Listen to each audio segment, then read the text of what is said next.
Θέλανε να με βαφτίσουνε Κυριακή από τη μητέρα του μπαμπά. Μόλις το άκουσε η μάνα μου έβαλε τα κλάματα. Μα τι σου συμβαίνει? Τίποτα αυτή. Δεν μίλαγε, μόνο έκλαιγε. Η γιαγιά Κυριακή ζούσε στο χωριό. Δεν είχαμε νέα της. Κάπου κανένα συγγενής κατέβαινε στην πόλη και μας έλεγε τι κάνει. Είχαμε πολύ καιρό να μάθουμε. Και η μάνα μου να κλαίει. Όσο την έβλεπα έκλαιγα κι εγώ. Μωρό ήμουνα.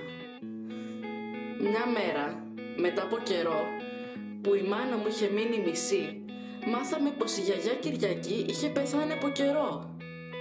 Όσο την έκλαιγε η μάνα μου. Για βαφτίσια βέβαια ούτε λόγος. Αργότερα. Η μάνα μου σταμάτησε να κλαίει.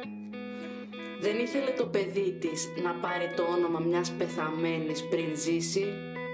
Και αφού η γιαγιά είχε πάει στον ουρανό, με είπανε ουρανία. Ο ουρανός δεν πεθαίνει ποτέ, μου λέγει η μανούλα μου. Και έλαμπε ολόκληρη.